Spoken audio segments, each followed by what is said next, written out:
and welcome to Thinking Solo, where we talk about ways to succeed in business and in life.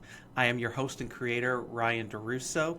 I'm a fee-only financial advisor, and you can find me at thinkingcapfinancial.com. I am recording this on April 15th, i.e. tax day, so I am nearly done. I have one more tax filing to do, and then I am done for the season for the most part. And it's a joyous day for me because I get back to what I really enjoy doing, which is the financial advising and guidance and answering difficult questions, whereas often the taxes can be very much just an individual process. I get your forms, we file it, we go from there, whereas the financial advising is really looking ahead and answering different questions. So I really enjoy these conversations, what I'm about to talk about today, and also just financial advising in general. And so being able to get back to that it's a big day for me. So just wanted to share that. But today, as we move forward from taxes, I wanted to talk about a difficult topic for solopreneurs and small business owners, especially as they're getting starting to actually build some income, and what that is about success, i.e. when do you determine you're successful and when you're not. Often we start a business and we're trying to strive to make it so we can build our revenues to a point where we show significant growth, or we cover our expenses, or we start to feel comfortable and feel as if the business is going to last, and that's an important step. So at each benchmark, maybe it's reaching $10,000 a month in sales, or maybe it's $50,000 a year, whatever it sort of is for you. But at some point, often people are trying to get to six figures, and so there'll be first 100,000, then maybe 200,000. And a common refrain that I hear from clients, from just people out in the world is, I make $200,000. Why do I feel broke? And, this speaks to sort of the rise of inflation. This speaks to, spending habits and whatnot. But often the issue with solopreneurs and service-based business owners is it's not all about the spending. Like, the spending might be an issue, but it's also another important question, and that is understanding the difference between revenues and profits.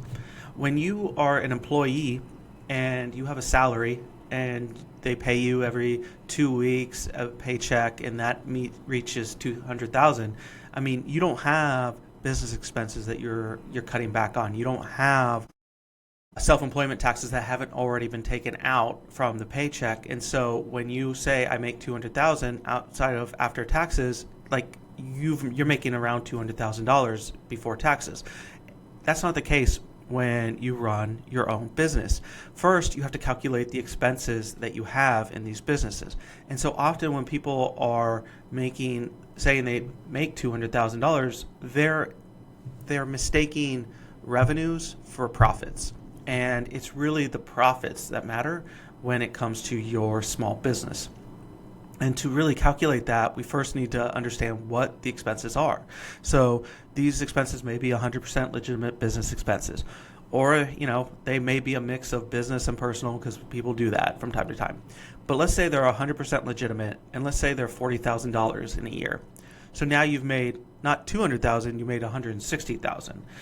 That's a big difference. That's a big chunk.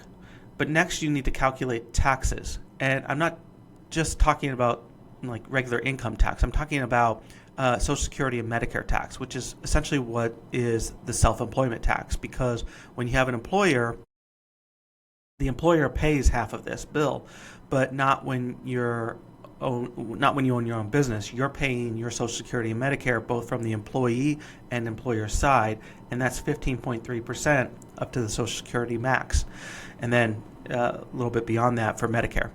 And so when we're looking at $200,000 in revenues, then we have a $40,000 expense. That leaves you with $160,000. Now, when you calculate self-employment tax, you're actually making about $135,000, and you haven't even calculated regular income tax yet. And so when I say, like, why do you feel broke at $200,000? It's because you're not understanding the difference between the revenues and the profits. when you invoice someone and you say, I invoiced, $20,000 this month, that's wonderful. That's fantastic. That's a big success. But it doesn't mean you've made $240,000 a year. It just means your revenues were $20,000 that month.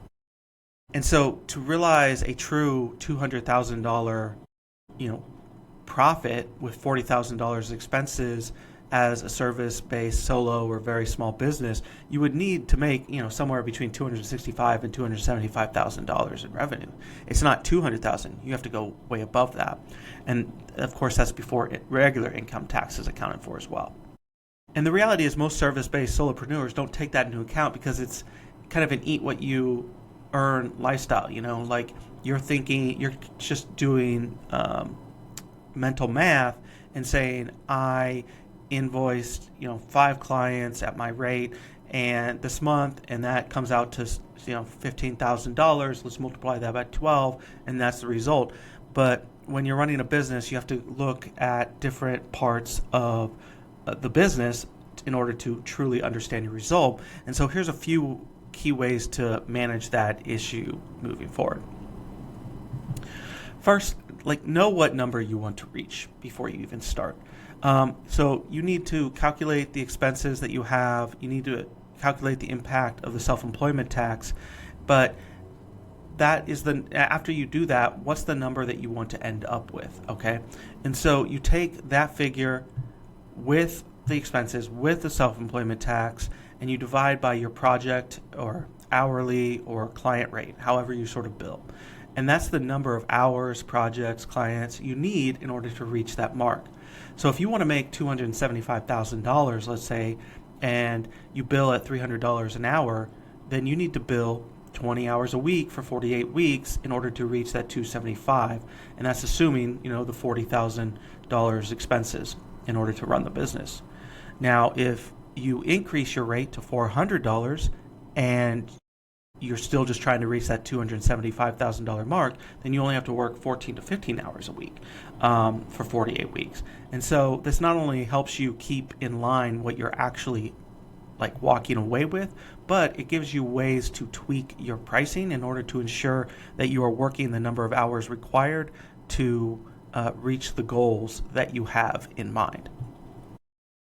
The second thing you can do is keep your profit and loss statement up to date. When we are starting out, QuickBooks can be very intimidating. Any sort of bookkeeping software can feel like a little overwhelming if you don't know what you're looking at, and yet we need to understand what the profit and loss statement is saying and telling us on a monthly and quarterly basis. And the profit and loss statement basically outlines how much income has come in and how many expenses have gone out.